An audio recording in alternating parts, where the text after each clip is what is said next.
سیدنا عثمان غنی رضی اللہ تعالی عنہ کا معاملہ، ان کے فضائل، ان کی عظمتیں بیان کی جائیں تو ایک وقت صرف ایک مختصر سی ان کی زندگی کی بات ہم عرض کیے دے رہے ہیں۔ ایک مرتبہ ایک صحابی اللہ کے پیارے حبیب کی بارگاہ میں آئے اور آنے کے بعد عرض کیا، یا رسول اللہ، میری بیٹی کی شادی کا معاملہ ہے، غریب آدمی ہوں، کوئی انتظام فرما دیں۔ بھئی سرکار خود انتظام فرما دیتے، لیکن اللہ کے پیارے حبیب نے فرمایا، روایت سادہ ہے مگر عقیدہ حل ہوگا۔ فرمایا میرے عثمان غنی کے پاس جاؤ۔ جب یہ صحابی سیدنا عثمان غنی رضی اللہ تعالی عنہ کی بارگاہ میں آئے تو دیکھا کہ آپ اپنے غلام کو اس لیے تنبیہ کر رہے ہیں کہ تم نے کھانے میں نمک کیوں زیادہ کر دیا؟ تو یہ صحابی سوچنے لگے کہ جب نمک زیادہ ہو جانے پر اتنی تنبیہ ہے غلام کو تو مجھے کیا ملے گا؟ واپس ہو گئے۔ 2-4 دن کے بعد پھر سرکار کی بارگاہ میں عرض کیا، یا رسول اللہ، بیٹی کی شادی کا انتظام فرما دیں۔ میرے آقا نے فرمایا، میرے عثمان غنی کے پاس جاؤ۔ رات کا وقت تھا، جب آئے تو یہ کیفیت دیکھی کہ سیدنا عثمان غنی رضی اللہ تعالی عنہ غلام کو اس لیے تنبیہ کر رہے ہیں کہ چراغ میں اس نے تیل کیوں زیادہ کر دیا؟ تیل زیادہ خرچ ہو جائے گا۔ انہوں نے سوچا جب معمولی بتی بڑھ جانے پر اتنا معاملہ ہے، مجھے کیا ملے گا؟ پھر لوٹ گئے۔ پھر 2-1 دن کے بعد پھر سرکار سے عرض کیا، یا رسول اللہ صلی اللہ تعالی علیہ وسلم، بچی کی شادی کا انتظام فرما دیں۔ اللہ کے حبیب تو غیب داں ہیں، حالات سے واقف ہیں۔ پھر فرمایا، میرے عثمان غنی کے پاس جاؤ۔ اب کی جب یہ آئے تو انہوں نے سوچا کچھ بھی ہو میں ہمت کر کے اپنی بات کو عرض ہی کر دوں گا، سرکار نے بھیجا ہے، ملے یا نہ ملے۔ لیکن میاں جن کے رتبے ہے سوا، ان کو سوا مشکل ہے۔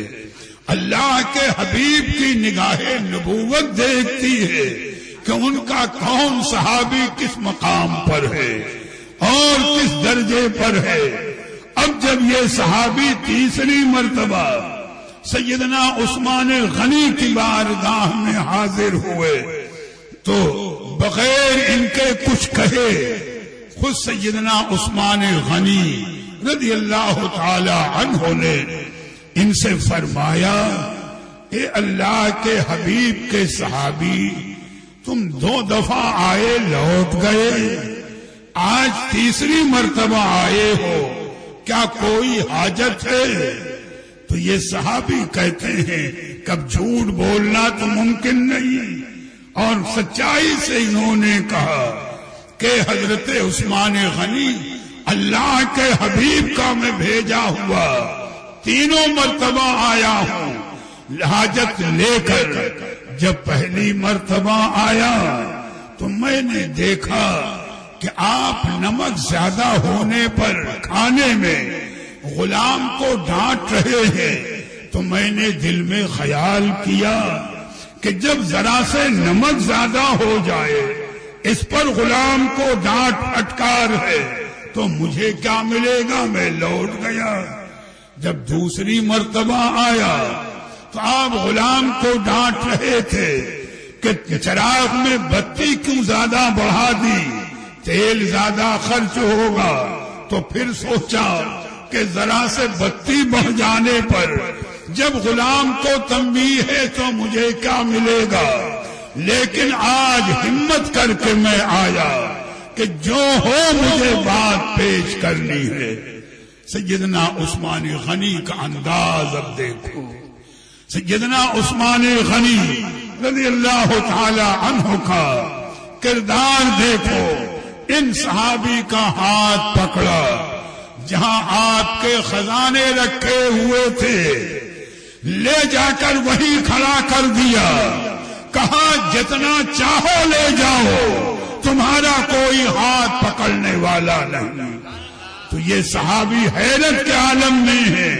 بات کو اور سمجھیں تو یہ کہتے ہیں حضور جو مجھے لینا ہے وہ تمہیں لوں گا، لیکن اب پہلے میری الجھن دور کر دیجئے کہ نمک زیادہ ہونے پر غلام کو تنبیہ، بتی بڑی ہونے پر غلام کو تنبیہ، اور میرے لیے خزانے کے دروازے کھلے ہیں.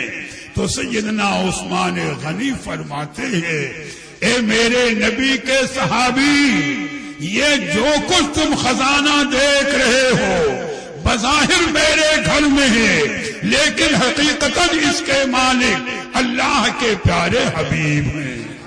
میری عقیدت میں اور نگاہ میں ان سب کے مالک وہی ہیں.